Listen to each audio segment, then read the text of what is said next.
Suis-je trop de cul pour avoir dit à mon mari que je revenais sur notre entente et que je me fichais si ça le faisait pleurer?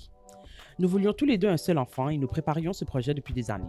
Nous voulions que tout soit parfait avant. La maison, les carrières, les économies, les investissements, le fonds d'urgence, etc. Nous savions tous les deux depuis très longtemps qu'une fois que nous aurions un bébé, je resterais à la maison à temps plein pour l'éduquer. Le frère de mon mari a malheureusement perdu la vie à cause d'une employée de garderie alors qu'il n'avait que 5 mois. La garderie n'était donc pas une option pour nous. Nous devions nous assurer que tout était en place pour que je puisse rester à la maison et être parent au foyer à temps plein. Nous avons maintenant une fille parfaite de 4 semaines. Je suis en arrêt de travail depuis que j'étais enceinte de 5 mois à cause d'un décollement placentaire, mais à part ça, tout s'est bien passé. Elle est en parfaite santé, avait un bon poids à la naissance et je me suis remise de l'accouchement assez rapidement grâce au soutien incroyable de mon mari. Mon mari a fait plus que sa juste part tout en travaillant à temps plein, ce qui explique en partie pourquoi je n'arrive pas à savoir si je suis dramatique, si ce sont les hormones, une dépression postpartum ou autre. Mais sérieusement, je suis furieuse.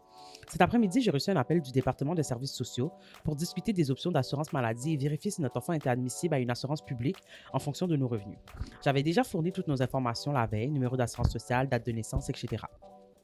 Bref, l'agente m'appelle et me dit que nous ne sommes pas admissibles parce que mon mari gagne trop d'argent et que nous devrons l'ajouter à notre assurance privée. Aucun problème, c'est plus ou moins ce à quoi je m'attendais. Mais elle mentionne au passage que mon mari gagne 10 920 $ bruts par mois et que la limite pour avoir droit à l'assurance publique est de 7 830 bruts par mois. Et c'est là qu'il y a un problème. Depuis des mois, mon mari me dit qu'il gagne seulement 6 000 $ par mois après impôt. Alors je raccroche, j'ouvre son ordinateur, je me connecte à sa banque et effectivement, son revenu net mensuel tourne autour de 8 500, tout ce qui dépasse 6 000 $ est transféré dans un compte dont j'ignorais même l'existence.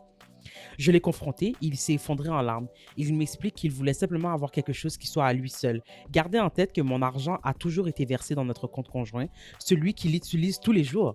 Donc lui me cache de l'argent pour avoir son propre argent alors qu'il puise dans le mien. Il a plus de 45 000 $ dans ce compte alors qu'il me disait encore la semaine dernière que nous ne pouvions pas manger de steak parce que dépenser 38 $ pour 2 steaks était du gaspillage.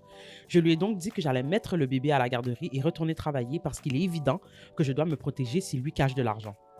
Quelque chose sonne faux dans toute cette histoire, je ne sais pas, mais honnêtement, je ne lui fais plus confiance sur le plan financier.